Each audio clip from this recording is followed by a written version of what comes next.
tous, je suis ravie de vous retrouver aujourd'hui. Cette vidéo s'adresse à vous si vous êtes Scorpion, si vous êtes ascendant Scorpion ou si vous avez votre signe lunaire en Scorpion. Alors, on y va pour vous les Scorpions. On va regarder l'énergie qui vous entoure concernant votre vie émotionnelle et sentimentale. Alors, on a ici le fait de une énergie qui vous amène à aller chercher une forme d'équilibre, une énergie qui vous amène à assainir quelque chose, que ce soit en vous, par rapport à vous-même, ou que ce soit dans le cadre d'une relation. C'est une énergie qui peut vous amener finalement à l'équilibre, une énergie qui peut vous amener à peut-être modifier votre manière de faire, votre manière d'agir, et on va le voir ici avec cette partie-là.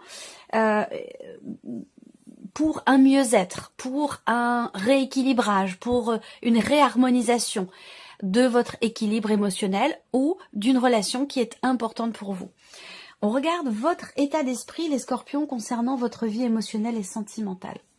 On a l'énergie du diable. Alors, on voit que vous pensez être un petit peu coincé. Alors je dis vous pensez parce qu'on n'est pas forcément dans les ressentis, on va voir ce qui se passe après au niveau des ressentis, dans la manière de percevoir les choses émotionnellement.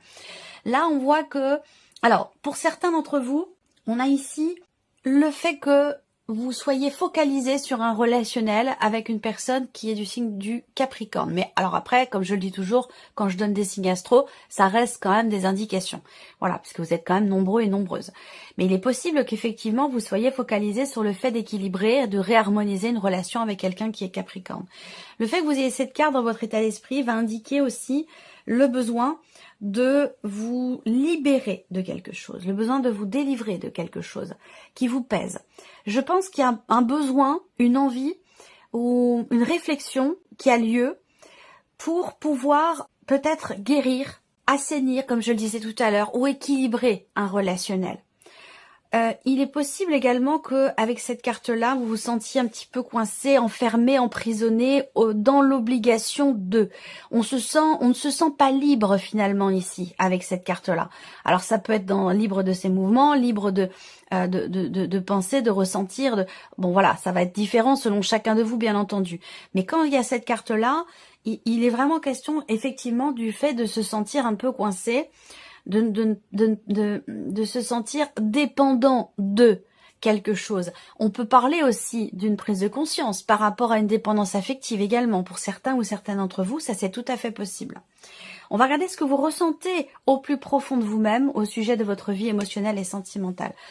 On voit bien que vous avez à cœur de pouvoir construire ou consolider quelque chose, et ce pour la durée, pour le long terme. Là, on voit qu'il y a une projection quand même sur de nombreux mois, voire de nombreuses années. On se projette loin.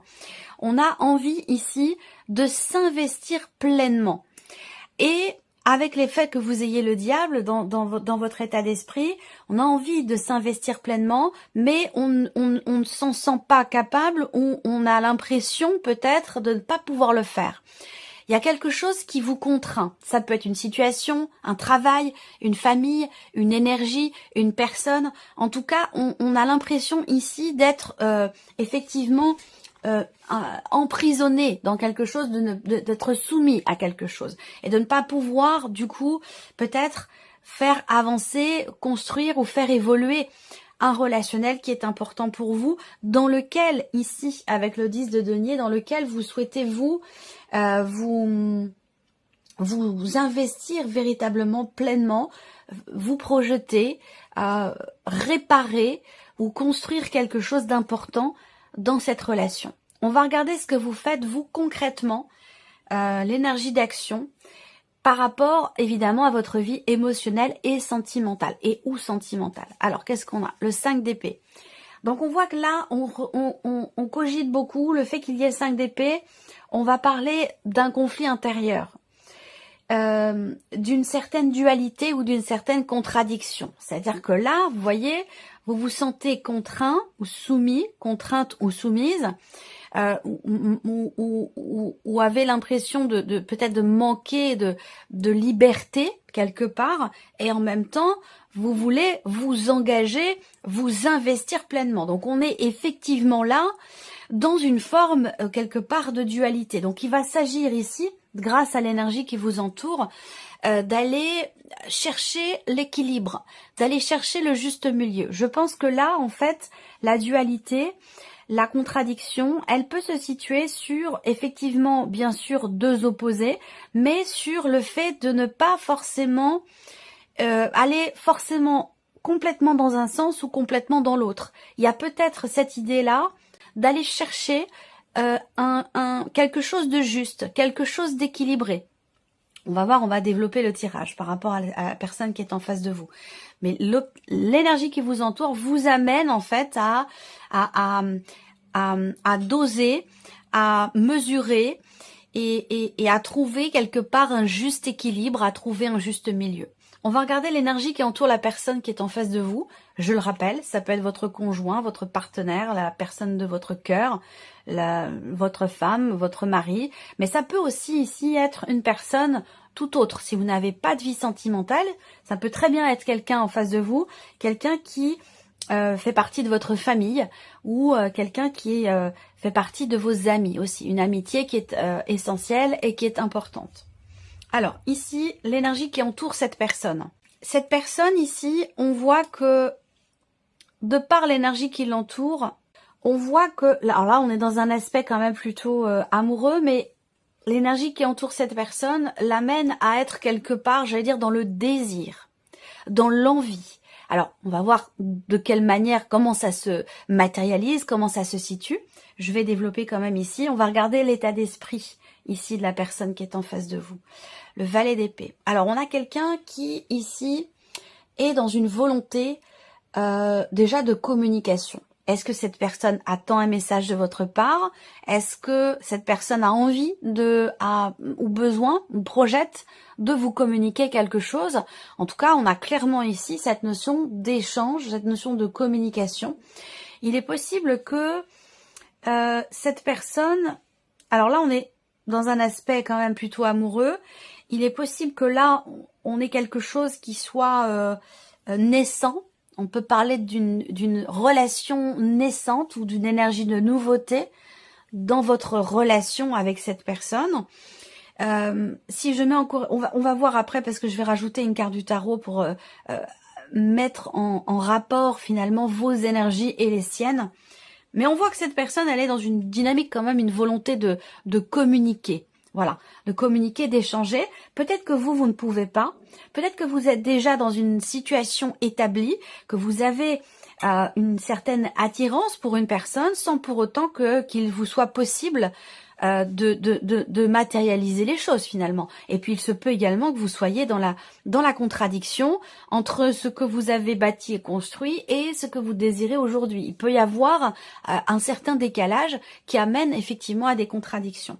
On regarde ce que cette personne ressent au plus profond d'elle-même concernant votre relation. 9 de bâton. Alors, on a quelqu'un qui se préserve quand même. On a quelqu'un qui peut mettre des barrières.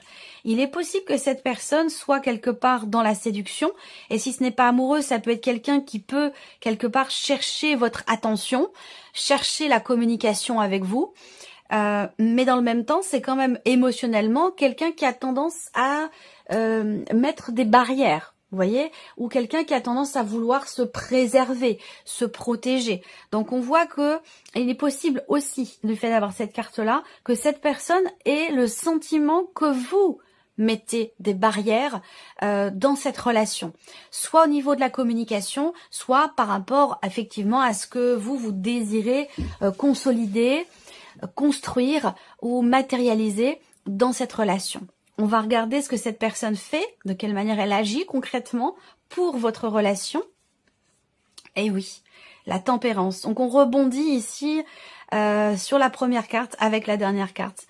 On a quelqu'un ici qui est quand même très mesuré. Quelqu'un qui sait peser le pour et le contre. Quelqu'un qui est quand même dans la modération. Quelqu'un qui est dans la tempérance. On a quelqu'un qui est quand même qui agit...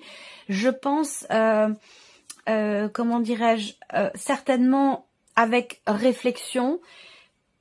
On a quelqu'un qui est dans la mesure, voilà. Quelqu'un qui aussi, si on est avec le 9 de bâton dans les ressentis, quelqu'un qui met des barrières, qui se protège, ça peut être ici aussi quelqu'un qui est dans une période de guérison par rapport à quelque chose.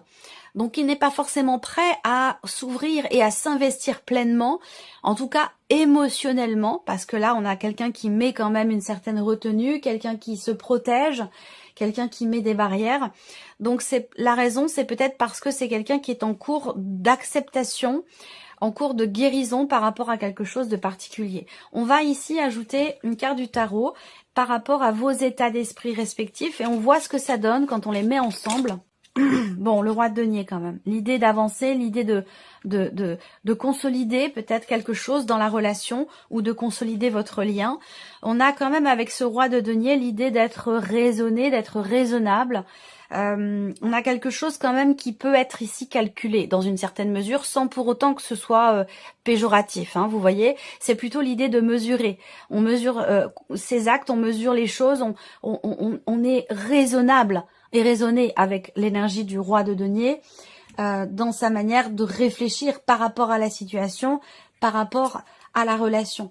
Le roi de denier, c'est quand même une énergie où on est dans la maîtrise. Et avec les deniers, on a quelqu'un qui fait preuve de raisonnabilité, qui fait preuve de responsabilité.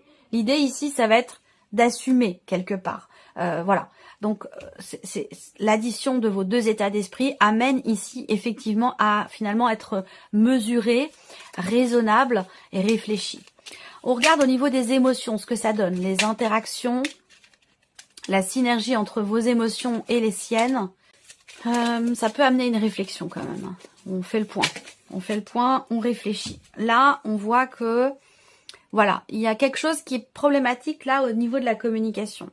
On a une non-expression ici de ce qui est réfléchi, analysé, structuré dans la tête. On voit bien que là, c'est surtout vous, hein, de votre côté avec le 5 d'épée, on voit bien que vous avez du mal à structurer votre esprit, votre pensée concernant cette relation, concernant la situation ou dans l'idée de la faire évoluer. Là, on voit que sur un plan émotionnel, on a deux cartes d'épée. Ça veut dire que là, le mental prend le dessus sur les émotions. Et ça peut correspondre aussi, là, à ce que je disais tout à l'heure, où on mesure, on réfléchit, on analyse, on fait preuve de maîtrise, de raisonnabilité, de responsabilité. Donc au niveau émotionnel, là, dans ce qui est ressenti, on met tout de suite quelque part aussi peut-être une barrière avec le mental, dans le sens où là, on a le fait d'être touché par soit une problématique de communication dans cette relation, soit par le fait qu'il y ait une communication qui soit rompue. On voit que là, comme je vous l'ai dit tout à l'heure, la personne en face de vous, elle a à l'esprit quand même cette énergie de communication. Donc soit c'est quelqu'un qui attend que vous lui parliez, soit c'est quelqu'un qui projette de vous écrire, de vous envoyer un message ou de vous exprimer quelque chose par rapport à ce que cette personne ressent aussi dans la relation. On va regarder la sphère de l'action justement ici et voir la synergie entre vous et cette personne dans vos manières respectives d'agir pour cette relation. Quelqu'un en face de vous qui relativise beaucoup, alors que vous êtes beaucoup dans le mental par rapport à la situation ou concernant la relation. Bon, alors, dans l'action, on est avec le 6 de coupe. Donc, l'idée quand même ici, c'est que de par ce que vous faites l'un et l'autre, concrètement, eh bien, ça va certainement vous amener à vous réconcilier. Ça va vous amener à, ici, un mieux-être. En tout cas, cette personne est dans une dynamique, hein, clairement, d'action pour un mieux-être, pour un rééquilibrage, pour une guérison, pour un pardon, pour une acceptation. Et je pense que c'est quelqu'un qui est prêt à la communication, même si sur le plan émotionnel, cette personne en face de vous, elle peut être un petit peu sur la retenue. Dans l'idée ici, c'est que vous allez vers, de toute façon, avec le 6 de coupe, une belle énergie parce que il est question de pardonner, il est question de faire la paix, il est question de retrouver une relation équilibrée, sincère, simple, et retrouver quelque part une certaine complicité dans ce qui est partagé avec cette carte-là. Mais je pense que ça viendra plus quelque part de la personne qui est en face de vous, puisque vous êtes quand même beaucoup dans le mental, vous vous sentez coincé, et il peut y avoir ici, comme je le disais tout à l'heure, une forme de contradiction, de dualité en vous. C'est la personne qui est en face de vous qui va venir vers vous pour certainement rééquilibrer les choses. On va terminer avec un petit message ici. Alors ici, première carte, chiffre 1, qu'est-ce qu'on a ici? Je suis responsable de mes actes, mais pas des sentiments que je fais naître en toi, en l'autre. Quand je culpabilise et que j'endosse toutes les fautes sur moi, je prends conscience que je n'ai en réalité aucun pouvoir sur personne. Je ne suis responsable ni du bonheur de l'autre, ni de son malheur, même si il ou elle se plaint du contraire. Voilà pour cette première carte, ce premier message.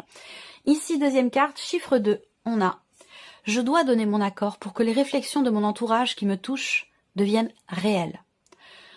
Toute ma vie, j'ai le choix entre deux situations. Être d'accord avec ce que ma famille dit de moi et leur rester fidèle comme un enfant, ou les remettre en question et me libérer de leur jugement pour vivre ma propre vie. » Et la troisième carte, le chiffre 3, on a ici « Je me protège de mes jugements qui me font me sentir mal. » Je prends conscience que tous mes jugements sur moi-même ont peut-être grandi en moi comme une graine qui ne m'appartient pas.